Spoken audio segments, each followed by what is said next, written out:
ఈ వీడియో తనుజ గారి ఫ్యాన్స్కి కిక్కిచ్చే వీడియో. ఏంట్రా మా తనుజ గారు ఎక్కువ ఎమోషనల్ అయిపోతున్నారు, గేమ్ లో అయిపోతుంది అనుకునే వాళ్ళ కోసం ఫస్ట్ వీక్ నామినేషన్లో ఎలా గట్టిగా దుమ్ము దులిపారో ఇప్పుడు అలాంటి పర్ఫార్మెన్స్ చూడబోతున్నారు. వైల్డ్ కార్డుగా వచ్చిన ఆయేషా గారు ఈమెతో 1-on-1 నామినేషన్లో ఇచ్చి పడేశారు. ప్లీజ్ ఇక్కడ సబ్స్క్రైబ్ చేసి లైక్ కొట్టండి మామ. ఇక వీడియోలోకి వెళ్దాము. ఫస్ట్ ఆయేషా గారికి నామినేషన్స్ ఏంటంటే, ఇక్కడ తనుజ గారిని నామినేట్ చేశారు. ఎవరు చేశారంటే, వైల్డ్ కార్డ్గా వచ్చిన గౌరవ్ ఉన్నాడు కదా, అతనికి బాల్ దొరుకుతుంది. ఫైట్ చేస్తే ఆ బాలు నాకు కావాలని ఆయేషా గారు గట్టిగా ఫైట్ చేస్తారు అక్కడ. అప్పుడు ఆయన ఏమంటారంటే, గౌరవ్ బిగ్ బాస్ చెప్తే ఇస్తాను, కెప్టెన్ చెప్పినా ఇస్తాను అని అంటాడు. అప్పుడు బిగ్ బాస్ బాల్ ఎవరికైనా ఇవ్వచ్చు అని చెప్పడంతో ఆయేషాకి ఇస్తాడనమాట. అప్పుడు ఆయేషా గారు ఆ బాల్ తీసుకెళ్ళి ఎవరికి ఇస్తారంటే సుమన్ గారికి ఇస్తారు. సుమన్ శెట్టి గారు డిమాండ్ పవన్ని తనూజాని నామినేట్ చేస్తారు. అప్పుడు తనూజ నామినేషన్లో అయిపోయిన తర్వాత ఆయేషా లెగుస్తుంది. ఆయేషా అంటే చూస్ చేసుకోవాలి, ఇద్దరిలో ఎవరు నామినేట్ అయ్యారు, ఎవరు నేను నామినేషన్ నుండి బ్యాక్ తీసుకొస్తున్నాను అనేది చెప్పాలన్నమాట. అక్కడ ఆయేషా గారి తెలివి చూడండి. అక్కడ మామూలుగా చెప్పేసి నామినేట్ చేసి వచ్చేయచ్చు, కానీ అక్కడ బలంగా స్ట్రాంగ్గా పాయింట్లు పెడదామని పెట్టింది. అది ఎలా అయిందనేది చూద్దాం. ఫస్ట్ ఆయేషా, తనూజ నేను 1 hour ఎపిసోడ్స్ చూశాను, లైవ్ చూడలేదు. నేను వచ్చే 1-2 daysవే చూడలేదు, అంతకుముందువి అన్నీ చూశాను. ఎవరెవరు ఏంటనేది నేను అన్నీ ఫాలో అయ్యాను అని చెప్తుంది. అవి చూశాక మీ ఇన్ఫ్లుయెన్స్ వల్ల, మీకున్న ఫేవరెటిజం వల్ల, నీ వల్ల మిగతా ఉన్న అమ్మాయిలందరికీ అన్యాయం జరుగుతుంది. ఇక్కడ నువ్వుంటే గేమ్లో ఇక్కడ అమ్మాయిలందరికీ అన్యాయం జరుగుతున్నదన్నది ఆమె పాయింట్ అనమాట. మీ వల్ల భరణి గారి గేమ్ పాడవుతుంది. అండ్ ఆయన చాలా ప్లేసుల్లో మీకోసం నిలబడాలని చూస్తున్నారు. అంటే ఆయన గేమ్ కూడా పక్కన పెట్టేసి మీకోసం నిలబడాలి, మీరే ముందుండాలని చూస్తున్నారు. ఎగ్జాంపుల్ బెడ్ గేమ్లో మిమ్మల్ని అసలు ఎవరు టచ్ కూడా చేయలేదు. అక్కడ మీ వల్ల శ్రీజాకి అన్యాయం జరిగింది. అలా చేయడం వల్ల ఆయనకి నెగటివిటీ బాగా వస్తుంది. అది క్లియర్. ఆవిడ చెప్పిన పాయింట్ ఎగ్జాక్ట్గా గట్టిగా చెప్పారు. మీరు రెండే చేస్తారండి, అక్కడికి వచ్చి అరుస్తారు లేదా ఏడుస్తారు. ఇప్పుడు అన్నా కదా, ఇప్పుడు కూడా మీరు వెళ్ళి భరణి గారితో పక్కన కూర్చొని నా వల్ల మీ గేమ్ పాడవుతుందా అని చెప్పి మళ్ళీ ఎమోషనల్ అయిపోతారండి. మామూలుగా అయితే అదే చేసేవాళ్ళు, కానీ ఇప్పుడు ఆవిడ బిగ్ బాస్ నాగార్జున గారు కొంచెం మోటివేషన్ ఇచ్చి చెప్పడం వల్ల అలా చేయలేదు. మీరు ఇక్కడ లాస్ట్ వరకు చూడండి, చూస్తే మీకు బాగా అర్థమవుతుంది అనమాట. దీనివల్ల తనుజ గారికి బాగా అర్థమైంది. అంటే బయట కొంచెం నాది నెగిటివ్ బాండ్ వల్ల నెగిటివ్ వెళ్తుందని కొంచెం ఆమెకి అర్థం అవ్వచ్చు. అక్కడ అర్థమయ్యే స్కోప్ కూడా ఉంది. ఎందుకంటే నా వల్ల భరణి గారి గేమ్ దెబ్బతింటుంది, ఒకవేళ నా గేమ్ కూడా అది కొంచెం లో అవ్వే ఛాన్స్ కూడా ఉందనేది అనుకుందామా.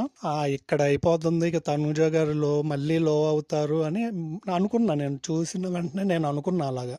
ఎందుకంటే ఆమె బుల్లెట్ స్పీడ్ లాగా ఏదో AK-47 గన్నులో బుల్లెట్లు వచ్చేలాగా సప్పమని బుల్లెట్లు దించుతున్నట్టు మాట్లాడుతుంది అనమాట ఆమె. ఇంత గట్టిగా మాట్లాడినా దానికి తనూజ ఎలా రిప్లై ఇచ్చిందనేది కూడా చెప్తా. ఇక్కడ ఇంకా ఆమె మధ్యలో దివ్య గారు వస్తుంటే, అంటే దివ్య గారు మాట్లాడుతుంటే నీకెందుకమ్మా అంత జలస్ ఫీల్ అవుతున్నావు, ఇక్కడ వచ్చింది కప్పు తీసుకెళ్ళడానిక లేకపోతే నాన్న అనే బాండ్లు అమ్మాయి ఉండి జంటగా కలిసి ఆడితే కప్పు తీసుకెళ్ళిపోదామని వస్తే మిగతా మాలాగొచ్చే వాళ్ళ పరిస్థితి ఏంటి అని చెప్పి ఆవిడ గట్టిగా మాట్లాడింది ఆమె. అందుకే నామినేషన్లో ఈ పాయింట్లన్నీ మిమ్మల్ని అడిగి కడిగి ఇది చేసి ఇవన్నీ క్లారిటీ వచ్చిన తర్వాతే మీతో మాట్లాడదామని ఇంతవరకు మీతో అసలు మాట్లాడలేదు అని చెప్పింది. ఇప్పుడు నీకు నాకు టాస్క్ జరిగితే దానిలో మన ఇద్దరమే ఉంటే అప్పుడు భరణి గారు వచ్చి నా కూతురు కదా నీకు సపోర్ట్ చేస్తే నా గేమ్ అక్కడ పాడవుతుంది కదా. నేను కూడా ఆడడానికే కదా వచ్చింది, నాకు అన్ఫేర్ అవుతుంది కదా, అందుకే నామినేట్ చేస్తున్నాను. ఇందాక రీతు భరణి గారిని నామినేట్ చేస్తూ మీరు నాకు గేమ్లో సపోర్ట్ చేస్తా అన్నారు కానీ నాకు చేయలేదు, తనూజ ఉంటే ఆమెకే చేశారు కదా అని రీతు అడిగింది కదా. అంటే మీరేమన్నా ఒరిజినల్ తండ్రి కూతుర్లా అని గట్టిగా అడిగింది. మీరేమన్నా ఒరిజినల్ తండ్రి కూతుర్లా, మీరు ఏమన్నా ఒరిజినల్ తండ్రి కూతుర్లా అని గట్టిగా అడిగింది. ఇక్కడే కదా బాండింగ్ అయ్యింది, అంతేగాని బయట నుంచి ఏం లేదు కదా అని ఏదైతే అడిగిందో ఆమె పాయింట్ కూడా మనం కన్సిడరేషన్లో తీసుకోవాలి. అది చూసినప్పుడు నేనైతే ఏంట్రా బాబు ఏంటి లో అవుతుంది ఏంటి అని అలాగే చూస్తున్నా మామ. ఇక్కడ నాన్న friend boy friend girl friend అనేది కాదు, ఎవరికి పొటెన్షియల్ ఉంది, ఎవరికి సత్తా ఉంది, ఎవరికి అచీవ్ చేసే టాలెంట్ ఉందనేదే మాత్రమే చూడాలి. అంతేగాని మా నాన్న వచ్చాడు మా బాయ్ ఫ్రెండ్ ఉన్నాడు అని చెప్పి మీరు సపోర్ట్ చేసుకుంటూ పోతే ఇండివిజువల్ గేమా లేకపోతే బాండింగ్ గేమ్ అని చెప్పి అరిసిన పాయింట్ సూపర్. కానీ ఈ పాయింట్ గుర్తుపెట్టుకోండి, చెప్తా. మీ ఒక్కళ్ళనే కాదు, కమింగ్ డేస్లో అందరి బాండింగ్స్ బయలు చేస్తాను, అందరికీ కళ్ళ ముందు లిటరల్గా సినిమా చూపిస్తాను అని గట్టిగా అందమా. నాకు తెలిసి next Demon Pavan, Kalyan and ఈ ఇమ్మాన్యుయల్ బాండ్స్ మీద కూడా బత్తలు కొట్టేలాగా చేస్తుంది. అర్థమవుతుంది నా ఇంటెన్షన్ అనేది మనకు అర్థమవుతుంది.